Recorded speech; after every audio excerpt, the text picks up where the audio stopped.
And staying in the nation's capital, the FCT Public Complaints Commissioner, Dalato Ezekiel, has called for a state of emergency and the state of security in the FCT. At a news briefing in Abuja, the Complaints Commission says it received several reports of threat to lives and properties in Abuja. Our correspondent, Habib Alawal, has more details on this report. The recent frightening security threat in the country's capital confirms fears of many Nigerians that the Islamist insurgents and other armed groups are now national threats that have reached critical levels. The capacity of the groups to expand outside their base, even extending to the nation's capital, means that the authorities need to greatly increase their efforts to protect people. Kidnapping people from their homes is now the new kind of terrorism in the FCT. The FCT Public Complaints Commission is inundated with calls and information of terror attacks in different communities within the FCT. The Commission says the brazen act of kidnapping for ransom in the nation's capital is worrisome and there is need for urgent intervention. Have to raise this red flag. If need be, the Minister of FCT should declare state of emergency and security to ensure that our community are safe. As we speak, the members of our local communities no longer go to farm. And if they cannot go to their farms, it then means the food security is under threat. There is going to be food security, insecurity. There is going to be crisis in terms of food. Interagency security collaboration has also been emphasized as one of the ingredients that helps in combating insecurity. It's happening, the strategy we are adopting now need to be changed because it's not working. We need to engage and empower the civilian JTF because when it happens, what we do is reactional. We deploy security agencies, they go there, do operation and come back. And these criminals have intelligence. As soon as the security return back, they go back to the other community. In fact, when they go to attack Buhari and we deploy security to Buhari, they go back to Kuje. All these incidents, as well as other reports of kidnapping in the federal capital, have spread fear, panic and apprehension among citizens. The close proximity of some of these attacks to the seat of power and their actions, which has continued to go unchecked, has instilled fear in the minds of residents of the federal capital. Habib Alawal, TVC News, Abuja. And our CEO, Security Watch Africa, Patrick Agbambo, joins me on the news for more perspective to this story. Glad to have you join us on the news at this time. Thank you so much. Well, one will expect that the FCT will perhaps be the safest with the presence of the president and also a no-nonsense minister. But can you talk to us about what could be the possible reason for the recent surge in the cases of kidnapping in the FCT? Yeah, just like you said, one should have expected. And in fairness, FCT has been rated to be the safest territory in Nigeria since between 2016 up to this late time that we are experiencing unprecedented attacks and fear.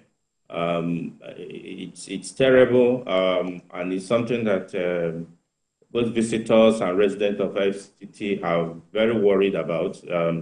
The situation is cause for serious attention. I think that the police have actually failed in protecting FCT, and it's so sad because, like you rightly pointed out, the commander-in-chief is here, and so far it has not helped.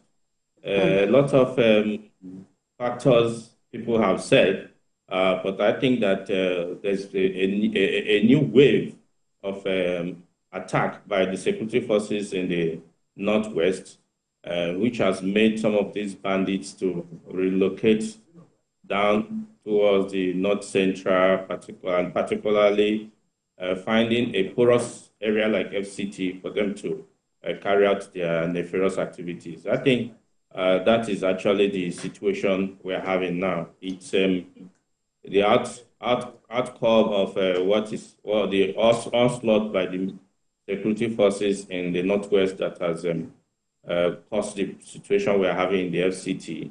And some other people who came in from other parts of the country because of fear of insecurity. And I've also joined the millions of people in the FCT. Those who do not have any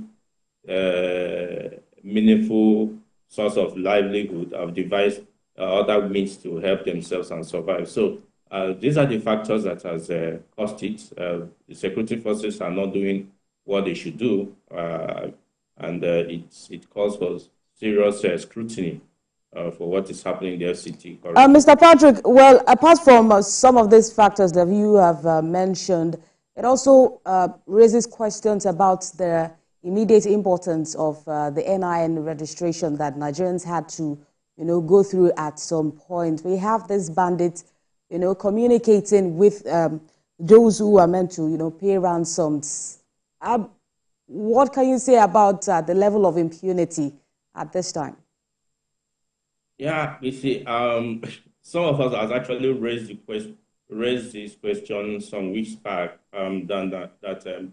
Why are they not using these names to SIM card registration, the linkage, to help to track some of all these people causing this problem?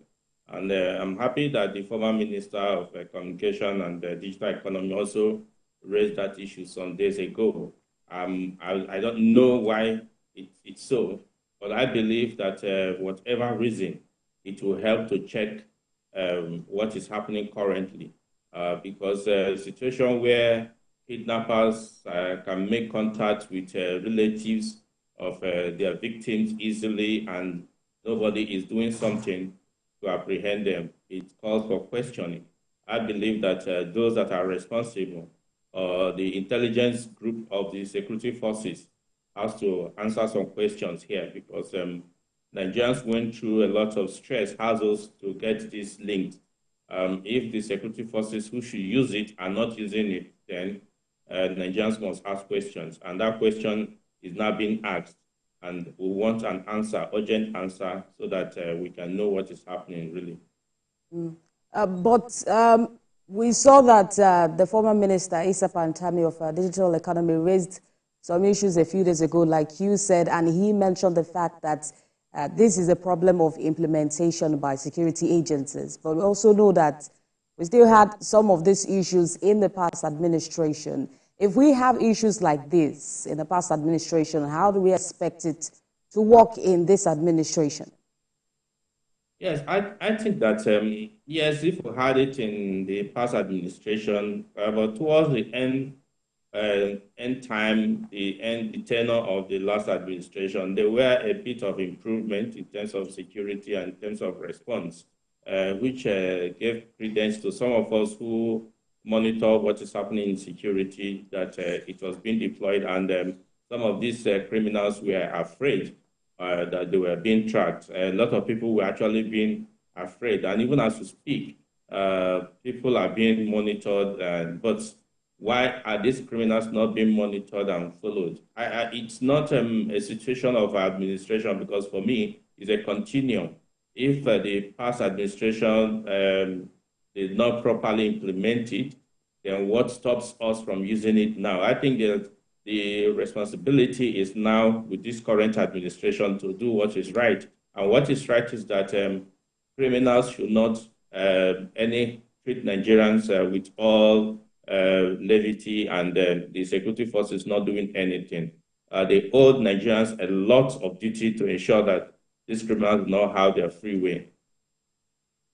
All right, CEO Security Watch Africa, Patrick Agbambo, speaking to us live on the news at this hour. Thank you for joining us on the news. Well, you're still watching TVC News at 1. We'll be back with more stories after this break. Stay with us.